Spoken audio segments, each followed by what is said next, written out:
So, who ordered some boss damage? Cause I got some boss damage. Hello, my fellow Stormweavers, and welcome to my latest and greatest build guide as I progress through endgame. This is a direct upgrade to the last one that I showed you, so if you want the kind of foundation for everything, then going to watch that is a good idea. I'll link it down below. But to get into this, what are we doing? Well, the key change here is essentially two main things. One of them defensively and one of them offensively. Offensively, we are now running both Archmage and Cast on Shock together to produce, well, disintegrating results. Using the Path of Lightning Conduit and our double shock setup from Strike Twice, we can have it trigger and then one-shot everything in front of us, including bosses. And how that works is fairly simple, and you'll notice that yes, I do have my 6 ascendancy points, and this is the build that let me just trivialize the trial to do so. So as we know, lightning damage shocks enemies, which makes them take more damage. You can raise the potency of that by upping your shock magnitude. Currently, I'm at like 71%, and I can put that on twice. That is 2 lots of a 71% damage gain from hitting that target. And what does Lightning Conduit do? Well, it does 100% more damage per 5% shock. I have 140% on every boss. This pops and does 2,800% more damage. Yeah, that's why you're seeing what you've been seeing. That's why I can just walk up to any given rare, zap them a couple times, and then pop. It's just hilarious. Seriously, pop. It's so satisfying. And you may be thinking, whoa, Cast on Shock got nerfed, the energy build-up, it's not great. Well, yes, but kind of no. The way that we have built out the skill tree, our support gem choices, has really kind of counteracted that. Yes, it's not going to be firing off constantly against random trash mobs running at you, but you also don't need it to because the base arc that we are still building around is just one-shotting everything with every bounce anyway. And arc is the perfect vehicle for this because it does hit hard, and shock application is based on the damage that you do and thresholds. And when we have arc and then we juice it up with something like conduction, we are just consistently applying that double massive stack shock, and then Cast on Shock takes over and it dies. All of this just globally juiced by still running Archmage and having our mana way above the 3k mark. And talking of juiced mana, I now only have 1 health, just shield and mana. The reason being is that yes, we finally reached the point in the build's evolution where I am taking both Chaos Inoculation to just become immune to chaos damage, which is magnificent. It's essentially free res cap, but even more because you're literally immune, which saves up so much gear space, while also grabbing Mind over Matter, so our health is our mana anyway. So once they get through this 2.5k shield, they have to start eating through 3.3k mana to kill you, which as you can see isn't exactly easy to do because we have colossal mana regen. Even with the half rate from this node, we're still getting back 500 a second, which with Mind over Matter means we're gaining back 500 health a second. So as long as you can just spam cast Arc and you are mana positive, Mind over Matter suddenly becomes your ticket to no longer randomly being kind of one-shot out of nowhere when coupled with Chaos Inoculation. So you are going to feel so much tankier, even if it can feel a little bit scary at first, knowing your mana is your health and you're spending it with Mana Tempest, but you will get practiced with it and then it feels really, really good to play. So essentially, I mean, how do I put this? Oh yeah, it's all coming together. We're combining the colossal power of Archmage mana stacking to then use Mind Over Matter and Chaos Inoculation with the pure punching DPS strength of Arc to cleave down waves as it bounces, with the pure rare and boss deleting bolts of Lightning Conduit coming down for free with Cast on Shock, while solving the energy problem of making Cast on Shock happen still frequently enough to be reliable on every single rare and boss we face. All in all, I'm incredibly proud of this setup. I think it's a very, very fun and powerful play on Stormweaver, and I cannot recommend it enough. And while yes, on the screen I'm on the tier 5 map step, that's because it's a long, grindy slog to go up through the ranks, and I don't have the ability to just grind all day every day only making Stormweaver videos. We're covering the entire game here on the channel, but to be very, very clear, this build in its current state with my current gear has comfortably cleared even up to tier 10s when I've had them luckily drop. It just kind of doesn't matter. There is so much room to grow, and there is so many upgrades I can still make, which is really, really exciting. It is fun to be an absolute monster of a rare and boss killer. And even if you don't like Arc, this entire setup still works with Spark. The shock stuff slightly less, but you will get better general mass mobbing if that's your thing, and honestly you can kind of swap between them on the fly and get the best of both worlds. So without further ado then, let's get into how this now all comes together. Our skill choice and support choice then. We're using Sigil of Power from a staff, as it's just a free huge damage boost, and I'll go over how to set that up without ruining your main weapon set once we get to gear.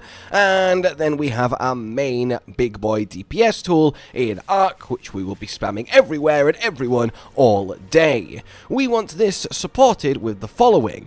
Overcharge. This is just a straight up 75% magnitude of shock increase at the cost of less duration. And yes, this less duration can be annoying, especially coupled with the Ascendancy also reducing the duration, but bottom line, we're applying so much shock so quickly with how hard Arc hits coupled with conduction that it's just worth the free big magnitude increase. Then we want Arcane Tempo just so we can actually spam cast it out more. It makes a huge difference, especially when you're clearing out large groups of trash mobs with just the Arc spam.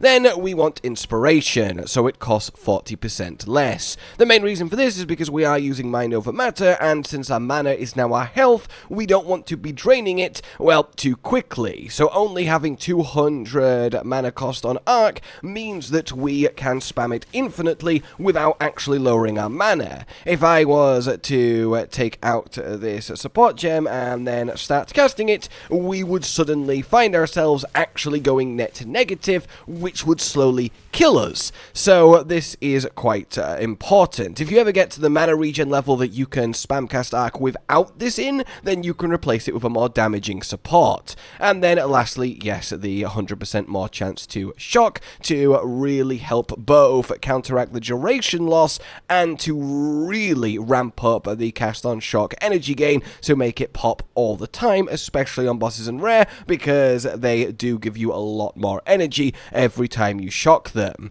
Then we have Orb of Storms. This just gets plunked on top of every rare and boss that you're fighting because you'll just kill them faster, as it's our make them take more damage tool. Primarily that's achieved via lightning exposure that it will apply to them, and this will amp up our lightning damage that we do to them. And then that's done with literally lightning exposure and then strip away to increase that exposure effect. Lastly, we have Font of Mana, so that when we are in our Orb of Storms, we are just regenerating mana a lot more, which is really, really lovely, as that both lets us spam more and be harder to kill.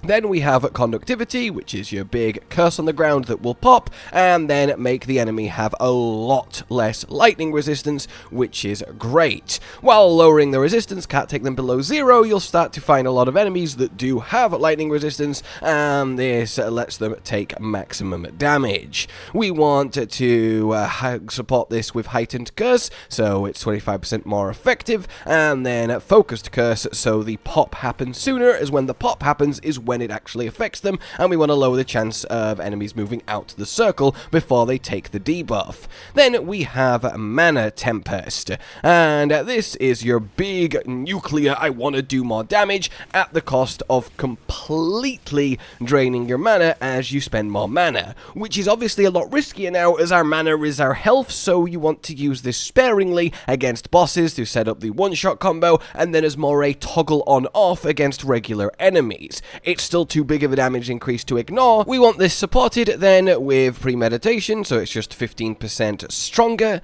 and then lightning mastery, so it's got that +1 level as I can no longer fit that into Arc. Now the +1 level either wants to go in Mana Tempest or Archmage. You want to put it in Archmage if an extra level will increase the damage value of Archmage. That's 6% there. If it'll bump that higher, then give it the +1. If it won't, then give Mana Tempest the +1. And that's about that. For the first slot, you can use kind of anything you want. Culling Strike's pretty good, but I'm already capped on Dex, so you can have a play around with this. There's not a lot of, terribly terrific options.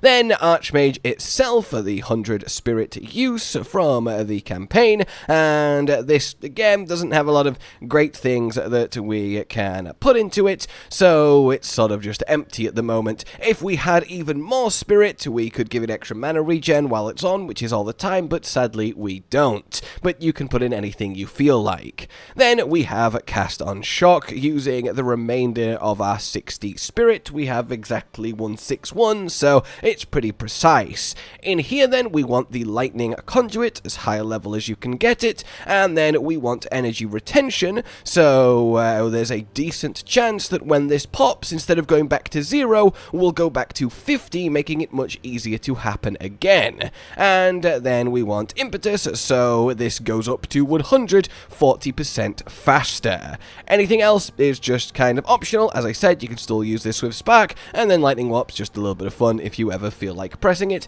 but that's our basic setup here. Then, just to quickly go over it for the Sigil of Power, you want this from a staff, and you want to put this staff in your second weapon slot. You then want to press this little arrow next to every other skill except Sigil of Power, and make sure that weapon slot 1 is ticked, and weapon slot 2 isn't ticked.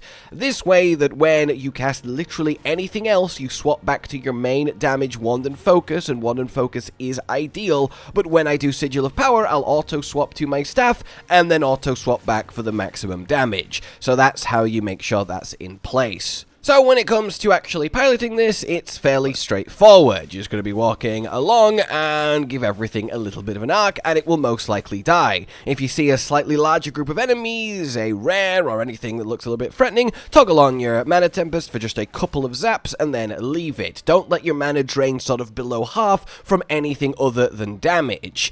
Anything big and threatening like a boss, you want to drop your Orb of Storms and your Curse on them, and then continue on with the usual plan. And then for a full boss killer combo, you're going to go up close to it, you're going to put down your Sigil of Power, put down your Orb of Storms, Conductivity, and then go into your Tempest, and then start blasting, and it will already be dead at this point because Cast on Shock and it'll have triggered and one-shot it, but if somehow something's gone wrong, again, walk out of the Tempest before you drain your mana too much, and then literally die because all you've got left is your shield and your measly 1 HP. Other than that, it's fairly straightforward, and all your fundamentals do apply. Don't stand in the middle of a huge group of enemies and move out of the fire. Then it's a little bit more of an advanced thing. Just keep an eye on what % your Cast on Shock is. If it's getting near to 100, try and position yourself so it's going to hit either a rare or a huge group of enemies. Don't sort of let it trigger and waste on a single dude that's almost dead anyway, as it will be a much less efficient clear speed for you. Now, we're about to go into the skill tree, which means we're going to get Chaos Inoculation and Mind Over Matter, but I just want to put this in here so I can timestamp it and make it all big and important, because it is. Don't swap to this version of the build until you have achieved 3 things. The ability to cast Arc endlessly as fast as your cast speed allows without your mana going down, Don't swap to it until you have your 5th and 6th ascendancy points, so you can get the upgraded arcane tempo, as that will likely be the required amount of mana regen to let you do step 1 here.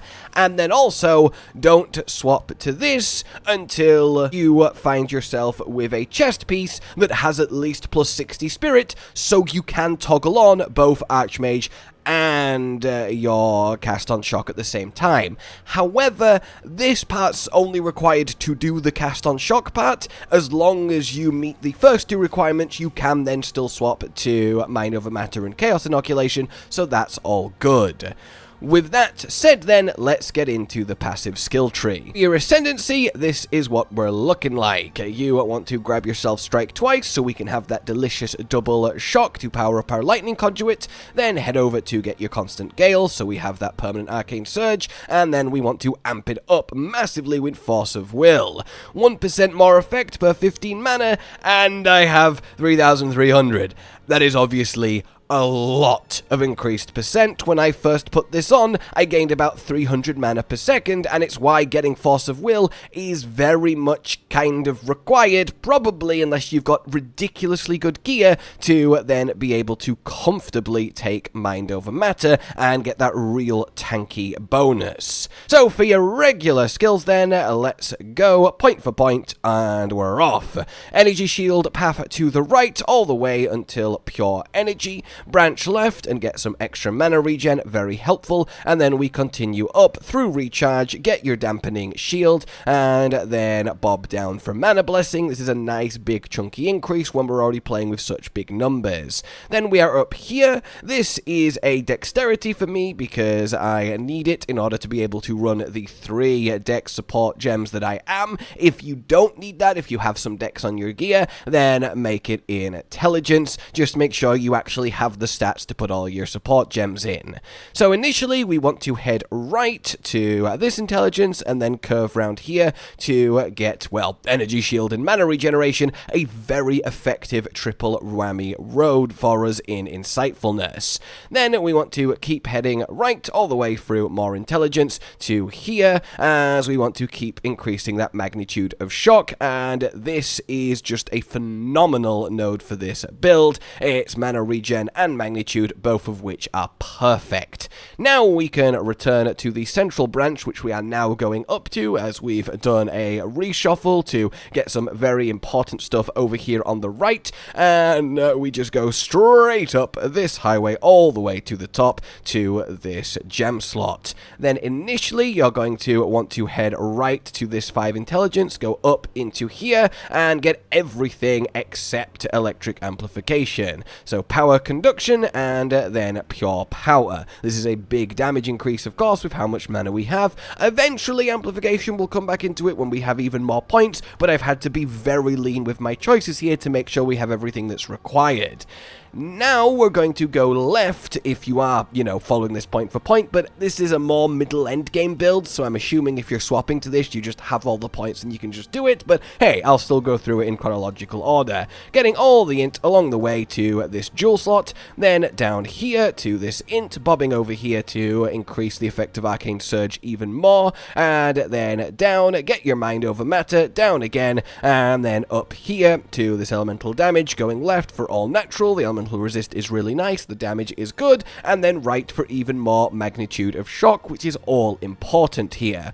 Then we want to continue left down here, and then extend a little bit further just for one more jewel slot, as jewels are really important, and I'll get to them at the end of the skill tree section, and then up for this little crescent to get, well, more mana and energy shield, which is lovely, as energy shield is our first line of defense. If you don't know, the damage that you take comes out your energy shield first before it comes out your mana, which is ideal, so pumping that energy shield, which we have a fair amount of, despite having Eldritch Battery because of the unique interaction, is really good for us. Then we can come back to this jewel, going right and continuing here. Initially we want to head down, get all of this mana regen, and then up here for this extra spell damage per mana, and then down for Eldritch Battery to give a lot of more max mana to you as our barrier is being fed into it. Then we want to hop up for the 25 int just for more mana, and then up again for a much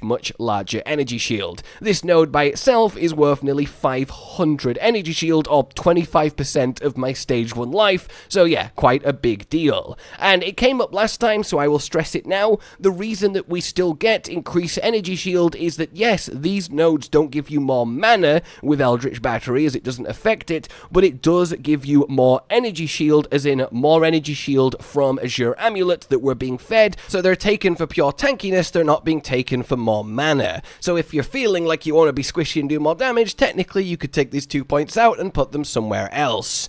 Then we're going on a little bit of a journey, continuing through the ints, get the next jewel, and then down to here. Get your chaos inoculation, that lovely immunity to chaos damage, with really kind of no downside, because we still have a colossal amount of effective HP for enemies to get through, thanks to Mind Over Matter. And then we want to come up here, increase the damage of triggered spells, i.e. our lightning conduit, but mainly we want meta skills gain increased energy. This will make it fill up to that 100%, and trigger a lot faster. And honestly, since the nerf, it's kind of meant that these nodes are just kind of worth it, and it makes things feel a lot better again, which I guess is kind of fair if you want to play off these meta skills. Getting energy helping nodes on the tree does make sense. Finally ending in energize, which is another 25% for you to retain 50 out of 100 energy when it goes off, and now we have 2 chances at that happening, the support gem and energize, which makes it really consistent.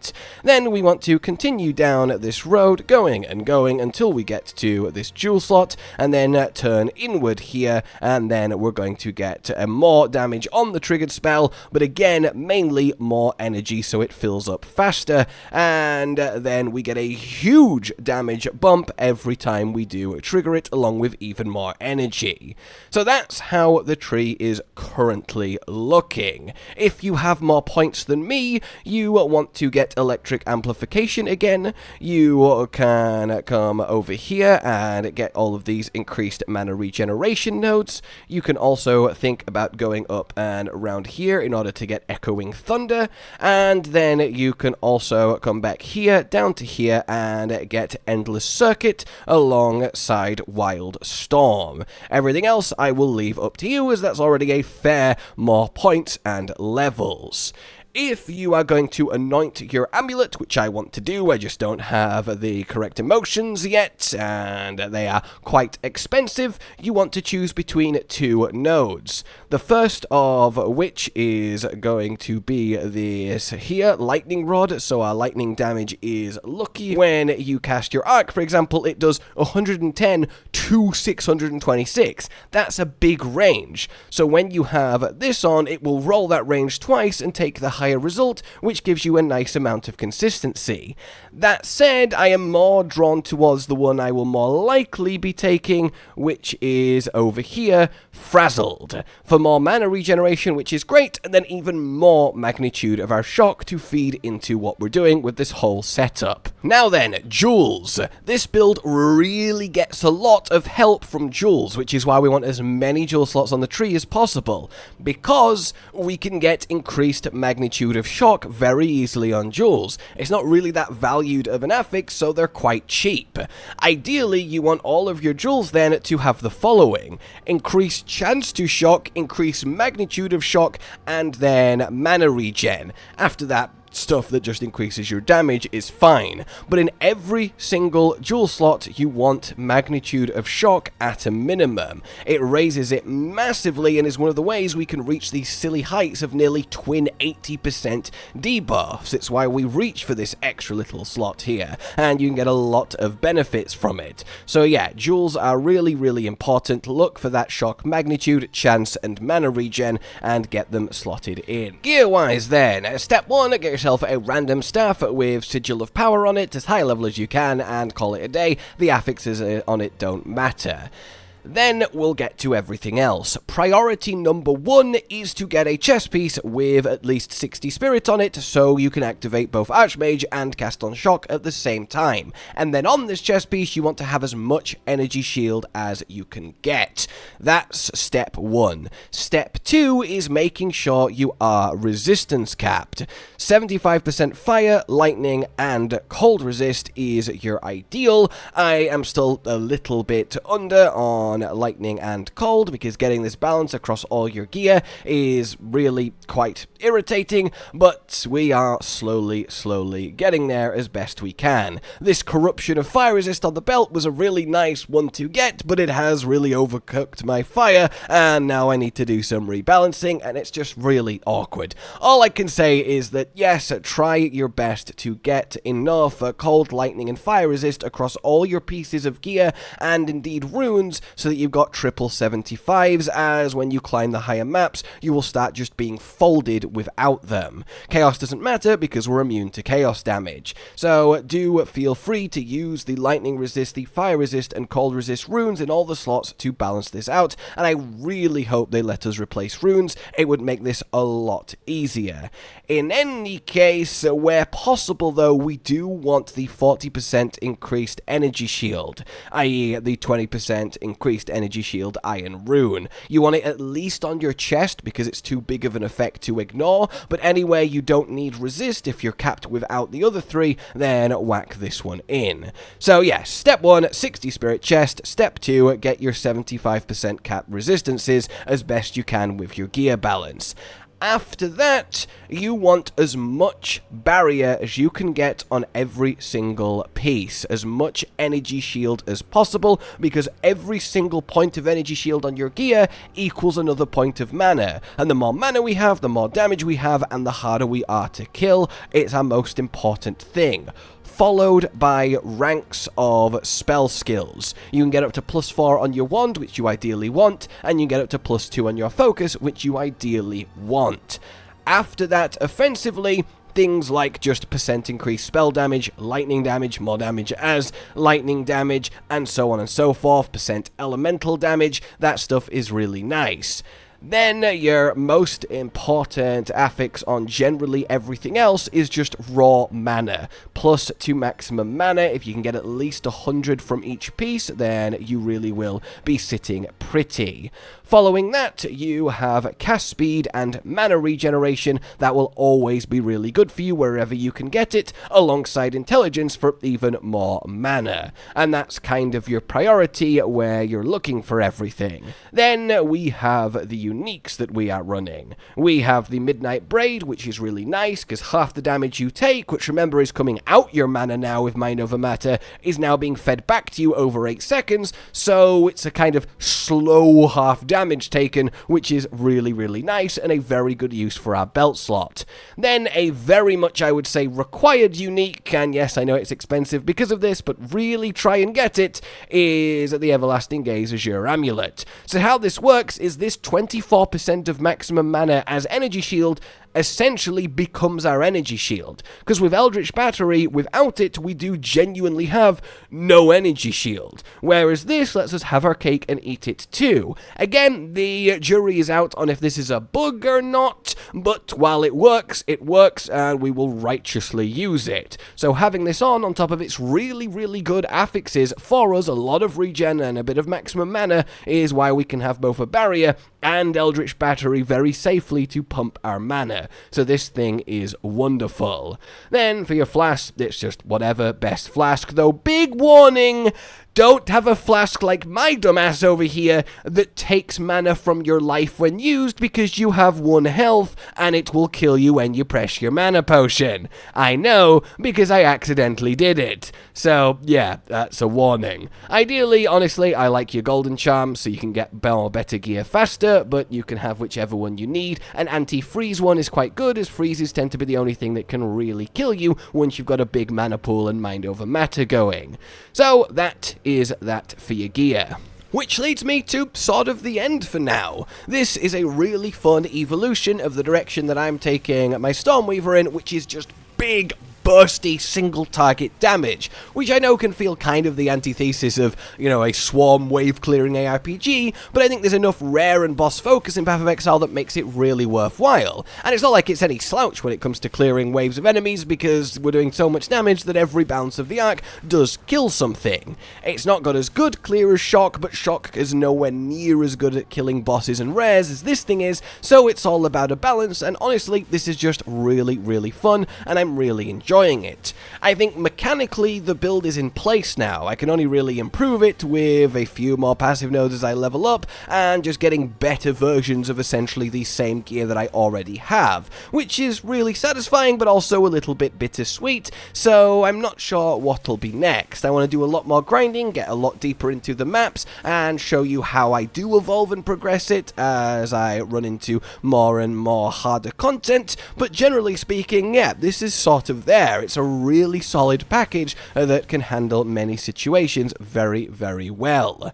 For now then, let me know what you think, like if you enjoyed this, subscribe and hit the bell for more, consider supporting the future of the channel on Patreon down below, and until we meet again, a goodbye.